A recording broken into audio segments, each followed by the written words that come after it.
Assalamualaikum warahmatullahi wabarakatuh. Akhir-akhir ini, media massa dan media sosial sedang ramai video Bapak Presiden kita, yakni beliau Bapak Insinyur Haji Joko Widodo, yang beliau sampaikan ketika menghadiri pertemuan tahunan Bank Indonesia pada tanggal 24 November 2021 lalu. Dalam video tersebut, beliau meminta untuk menyetop ekspor hasil tambang bumi pertiwi Indonesia seperti biji nikel, bauksit, tembaga, dan hasil tambang lainnya. Namun saat ini negara kita Indonesia digugat Uni Eropa di WTO, yang orangnya pun juga mereka juga. Karena negara kita Indonesia tidak mau lagi untuk mengekspor hasil tambangnya, tak tinggal diam, Presiden kita Pak Insinyur Haji Joko Widodo mengajukan banding. Dan sebelum Anda menonton video ini, izinkan saya menyampaikan, saya sebagai rakyat Indonesia mendukung penuh segala bentuk dan upaya Bapak Presiden dalam memajukan dan mensejahterakan Indonesia. Dan kepada netizen, silahkan dukung channel ini dengan cara like, comment, share, dan follow, agar saya lebih bersemangat dalam membuat konten dan yang bermanfaat, dan juga kamu tidak ketinggalan dalam menonton konten di channel ini. Kepada yang terhormat Bapak Presiden Insinyur Haji Joko Widodo, dengan segala bentuk hormat, saya kepada Bapak Presiden, video Bapak Presiden saya tampilkan. Membuat negara lain bergantung pada kita. Sebetulnya ini sudah beberapa kali saat cek siapa sih yang tergantung pada kita, ternyata banyak sekali. Begitu batu bara, kita stop 2 minggu saja, yang telepon ke saya banyak sekali. Kepala negara, Perdana Menteri, Presiden. Oh ini tergantung, kok banyak sekali. Nggak bisa saya. Pasti saya stop. Banyak yang menyiapkan itu keliru, ya terserah, nggak apa-apa. Pendapat orang berbeda-beda. Saya rakyat saya utamakan. Dan nggak akan bisa mendahului sampai kapanpun. Oleh sebab itu, kita desain. Saya mati-matian ini harus jadi. Karena inilah yang akan melompatkan kita, meloncati leapfrog menuju ke peradaban yang lain. Tidak usah kemana-mana memarketingi masalah investasi. Mereka yang akan datang ke kita. Percaya saya. Mereka yang akan datang ke kita untuk mencari. Kenapa kita harus optimis? Nah, berkali-kali saya sampaikan, kita ini memiliki potensi besar, memiliki kekuatan besar, tapi sering kita lupakan. Kita memiliki sumber daya alam, SDA. Kita memiliki SDM.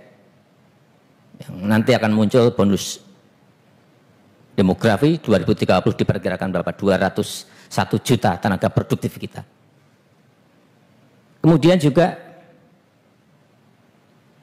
kita memiliki pasar yang besar. Tidak hanya negara kita sebagai fondasi, tapi ASEAN 600 juta. Inilah kekuatan yang sering tidak kita sadari dan harus saya ingatkan terus. Termasuk posisi kita di jalur perdagangan dunia. Kekuatan inilah yang harus kita ingat-ingat terus dalam rangka membangun sebuah strategi besar, bisnis negara, strategi besar, ekonomi negara, agar kita bisa mencapai visi yang kita inginkan. Memang sudah lama kita menyatakan ekonomi Indonesia ini terbuka, iya. Keterbukaan ekonomi, iya.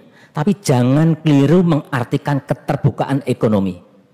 Ada kesalahan sama di Amerika Latin. Mereka juga membuka ekonominya. Dan tahun 50-an, tahun 60-an, negara-negara di sana sudah mencapai pada angka negara berkembang. Negara berpendapatan menengah. Tapi apa yang terjadi kalau kita lihat secara detail? Saya nggak menyebut negaranya, sensitif. Apa yang terjadi? Sudah lebih dari 50, 60, 70 tahun negara mereka berkembang terus. Bukan berkembang terus, tapi menjadi negara berkembang terus. Menjadi negara berkembang terus. Saya ikuti ini ada apa? Ada problem apa di sini? Problemnya mengartikan keterbukaan itu membuka seluas-luasnya untuk investor. Ini benar, ini betul. Tapi hati-hati. Beda yang saya lihat di Taiwan dan Korea. Ini yang harus betul-betul desain ini secara konsisten harus kita lakukan terus. Yaitu satu, membuat negara lain bergantung kepada kita. Sebetulnya ini sudah beberapa kali saya cek siapa sih yang tergantung pada kita, ternyata banyak sekali. Begitu batu bara, kita stop 2 minggu saja yang telepon ke saya banyak sekali. Kepala negara, Perdana Menteri, Presiden. Oh ini tergantung. Kok banyak sekali. Saya kaget juga. Urusan batu bara. Begitu juga minyak, CPO. Begitu kita stop, ya karena saya harus stop. Banyak pertanyaan dari luar, dari IMF, dari Bank Dunia. Kenapa stop? Ya karena dalam negerinya hilang barangnya. Saya harus utamakan rakyat saya dulu, saya sampaikan. Nggak bisa. Saya berikan ke kamu, kemudian kita kelabakan nggak punya minyak. Nggak bisa dong, nggak bisa saya. Pasti saya stop. Banyak yang nyiapin itu keliru, ya terserah. Nggak apa-apa. Pendapat orang berbeda-beda. Saya rakyat saya utamakan. Dan ternyata sampai sekarang stabilitas harga minyak goreng kan juga bisa kita lakukan tanpa harus cap. Bisa. Saya cek kemarin di 2 pasar baru sehari 2 hari kemarin masih di 14.000 dan sebagian di bawah 14.000. Kembali lagi ke keterbukaan. Jadi kita tetap membuka ekonomi kita, keterbukaan ekonomi, tetapi sekali lagi harus kita bisa mendesain negara lain tergantung pada kita. Harus jangan sampai kita ini hanya menjadi cabang. Ini yang saya lihat kekeliruan di Amerika Latin, hanya menjadi cabang. Banyak investor masuk, tetapi hanya menjadi cabang. Ekonominya tumbuh, tapi hanya menjadi cabang. Dan negara-negara itu saya lihat juga tidak membuat produk-produk yang negara lain bergantung. Sehingga ini tidak masuk ke global supply chain. Saya berikan contoh saja, Taiwan. Kenapa sih Taiwan begitu bisa meloncat? Hanya satu contoh aja. Mereka membuat chip. Fokus, strategik, dan kompetitif. Hanya di situ. Dan semua tergantung pada produk ini. Hanya satu produk. Belum produk-produk yang lain. Kemudian Korea juga sama. Kenapa nih ini melejit ini kenapa? Saya lihat terus. Yang membuat mereka melejit salah satunya ini hanya salah satu. Membuat komponen-komponen digital. Sehingga perusahaan-perusahaan besar di Amerika semuanya tergantung pada dia. Butuh dia. Saya sering tanya, kenapa sih Korea melakukan itu? Saya tanya langsung ke presidennya saat itu. Kenapa? Seperti negara-negara lain senangnya mengikuti jejaknya Barat. Nah kalau kita mengikuti, ya kita selalu di belakangnya terus. Kalau kita naik tangganya mengikuti, ya kita akan di bawahnya dia terus. Padahal kita memiliki kekuatan besar tadi yang saya sampaikan. Tidak bisa.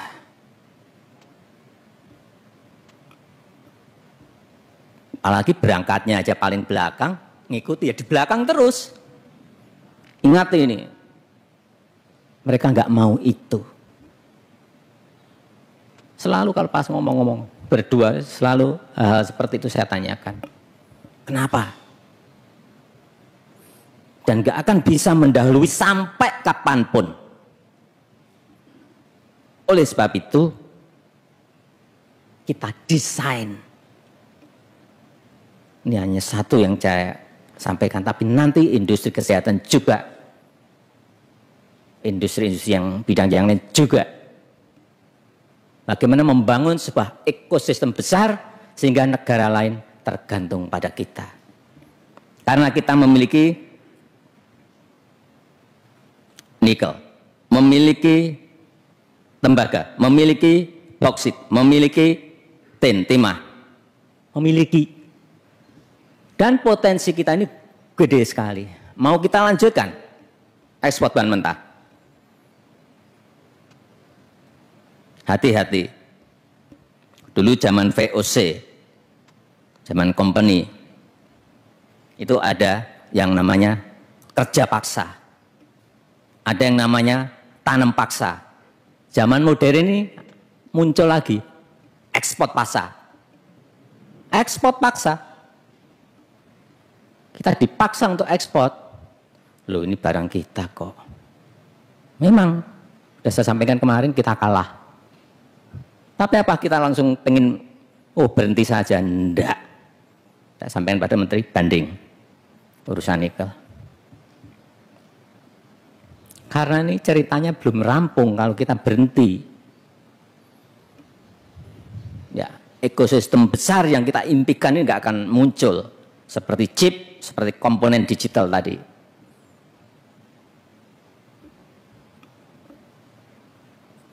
Ekosistem besar. Karena sekali lagi, nikel itu kita reserve kita nomor 1.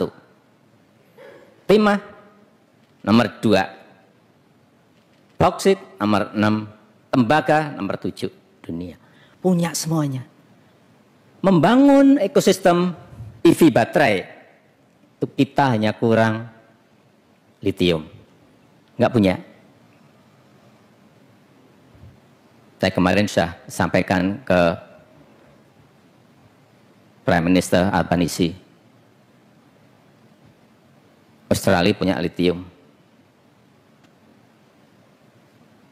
Kita boleh beli dong dari Australia. Terbuka silahkan. Tapi ternyata dari kita sudah ada yang punya tambang di sana. Ini strategis, benar melakukan intervensi seperti itu. Sehingga ekosistem besar yang ingin kita bangun jadi.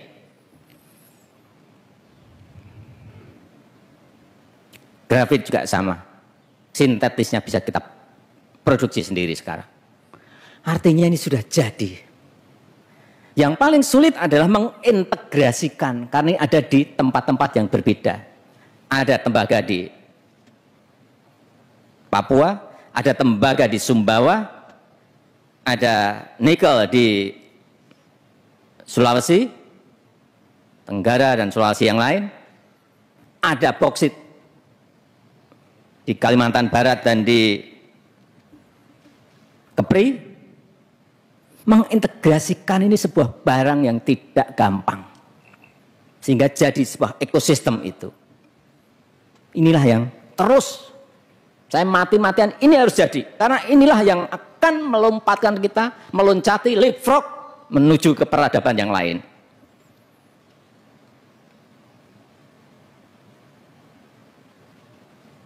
Saya mati-matian untuk ini.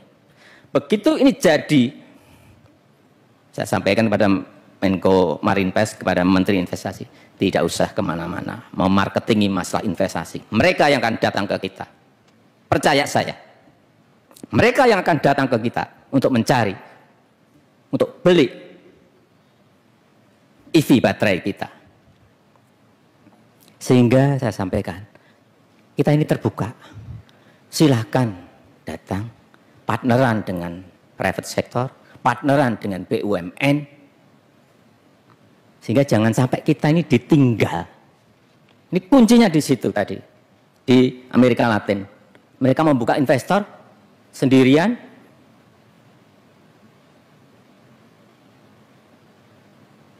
bertahun-tahun menikmati teknologi, nggak ada transfernya, sehingga tidak ada ketergantungan itu. Inilah yang ingin kita bangun, hanya satu ekosistem dulu. Belum nanti ekosistem yang berikut-berikutnya. Kalau ini jadi, percaya saya, perkiraan saya 2026-2027 kita sudah kelihatan lompatan ini akan kelihatan. akan berbondong-bondong masuk. Industri, karena industri otomotif ke depan, baik itu sepeda motor, baik itu mobil listrik, sepeda motor listrik, mobil listrik, itu akan menggantikan mungkin lebih dari 50% dari demand dari pasar yang ada. Inilah yang harus kita tangkap. Begitu ini jadi, saya kemarin hitung-hitungan, saya hitung berapa sih? 60% mobil listrik, kendaraan listrik akan tergantung kepada EV baterai kita. 60% dari pangsa pasar yang ada di dunia. Inilah kekuatan besar kita nanti. Seperti tadi komponen digital, seperti tadi chip.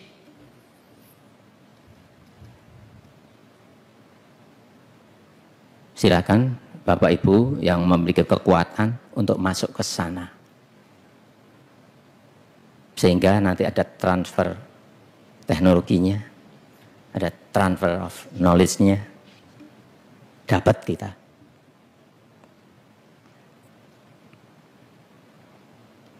Ini kan kita baru saja urusan, jangan sekali lagi urusan kecil-kecil, urusan proyek kecil-kecil. Ya proyeknya gede tapi itu buat saya kecil, cara berpikir seperti itu. Lapor ke saya, Pak, sekarang. Dulu ekspor nikel mentah 1,1 billion US dollar 4-5 tahun yang lalu. Sekarang sudah 20,8 billion US dollar. Ya itu bagus. Tapi bukan itu tujuan kita, belum. Itu baru step pertama. Bukan tujuan utama kita, bukan di situ. Tujuan utama kita adalah membangun sistem, membangun ekosistem besar. Kalau ini jadi, kita bisa mengintegrasikan ini, bukan hanya urusan mobil listrik, bukan urusan EV saja, bukan urusan sepeda motor listrik saja yang akan tergantung. Nanti yang namanya mobil ya, sasisnya kita sekarang masih beli misalnya. Setelah ini jadi, semuanya dari dalam semuanya. Pesawat, bodi semuanya beli juga dari kita sendiri. Sehingga akan datang itu. Perkiraan saya akan datang itu. Industri-industri yang berkaitan dengan tadi saya sampaikan. Industri otomotif, industri pesawat, karena memang bahan-bahannya ada di kita. Oleh sebab itu, saya juga senang bahwa 30 bulan terakhir ini kita selalu surplus neraca perdagangan kita. Belum pernah dalam sejarah kita ini surplus perdagangan. Neraca perdagangan kita surplus itu belum pernah. Tapi 30 bulan berturut-turut ini selalu terus surplus, terus. Bahkan angkanya ini untuk Januari dan Oktober sudah berada di angka yang tidak kecil. Ini yang menyebabkan kita itu di dalam kesulitan ekonomi dunia, global ekonomi yang sulit, kita itu orang kalau nggak lihat secara detail ini apa atau sebetulnya Indonesia ini. Angka-angkanya ada semuanya kok. Kenapa kita bisa sehat? Karena angka-angkanya ada semuanya. Bisa dibaca dari angka-angka. Jadi kalau Bapak Ibu semuanya ada yang masih pesimis, kebangetan. Bangetan. Ya kalau nanti ekosistem besar tadi jadi, pindah ke membangun ekosistem besar yang lainnya apa. Kalau ini jadi, lompatan Bu Menteri Keuangan, nanti dilihat lompatan mengenai pajak, entah royalti, entah kalau kita ikut di dalam dividen, entah biaya ekspor, PNBP, pasti 2026-2027 pasti akan melompat sangat tinggi sekali. Sekarang aja dah mulai kelihatan, ini baru mulai. Bu Menteri Keuangan ini senangnya beliau ini urusan pajak. Jadi saya sampaikan di sini. Dan Bapak Ibu semuanya adalah yang gede-gede yang memiliki kontribusi terhadap pajak, terhadap income, terhadap pendapatan negara kita. Jadi kita lihat 2014 di industri logam itu hanya 9,8 T. Meloncat sudah 37 T. Ini urusan pajak, penerimaan pajak. Nasional 2014 985, sekarang sudah di 1448, naiknya 50%. Tapi ini baru mulai, ini belum akhir sebuah cerita, baru mulai. Saya sampaikan kalau ekosistem besar nanti jadi, lompatannya akan kelihatan. Dan kalau sudah penerimaan pajaknya itu tambah, artinya apa? Anggaran untuk dana desa bisa ditambah. Artinya apa? Masyarakat desa juga menikmati dari ekosistem yang kita bangun ini. Bukan berhenti di situ saja. Jangan keliru. Karena dana desa yang telah kita gelontorkan selama 6 tahun.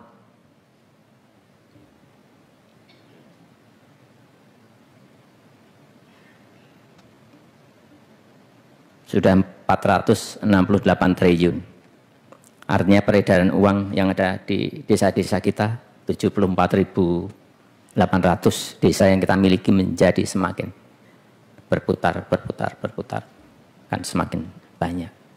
Dan itu mau tidak mau akan meningkatkan kesejahteraan masyarakat kita yang ada di desa. Inilah saya kira yang namanya keadilan. Bapak Ibu semuanya bayar pajak dan pajak itu dialirkan lagi ke desa, dialirkan lagi kepada masyarakat yang rentan lewat bantuan sosial. Dari mana itu? Ya tadi dari pajak, dari PNBP, dari royalti, dari dividen. Sekali lagi kita tidak perlu kecil hati, tidak perlu takut urusan kalah digugat EU, kita kalah kemudian kita mundur, enggak. Nah, nanti ada babak kedua lagi kita ingin lakukan. Karena apapun yang namanya negara maju itu juga ingin mempertahankan dirinya tetap menjadi negara maju. Itu pasti.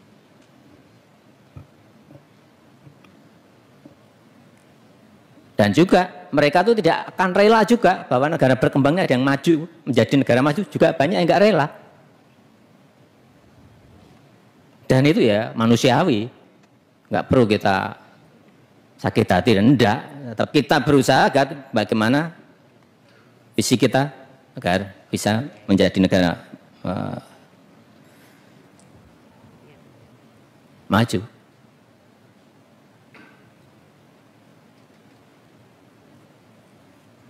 Jadi sekali lagi kita semuanya, saya sudah menerima rekomendasi untuk situasi yang sekarang tidak mudah, tetapi sekali lagi kita semuanya harus tetap optimis meskipun harus penuh dengan kewaspadaan, penuh dengan kehati-hatian. Saya pun menyampaikan kepada para menteri dalam membuat kebijakan agar super hati-hati, prudent, jangan sampai sekecil apapun salah.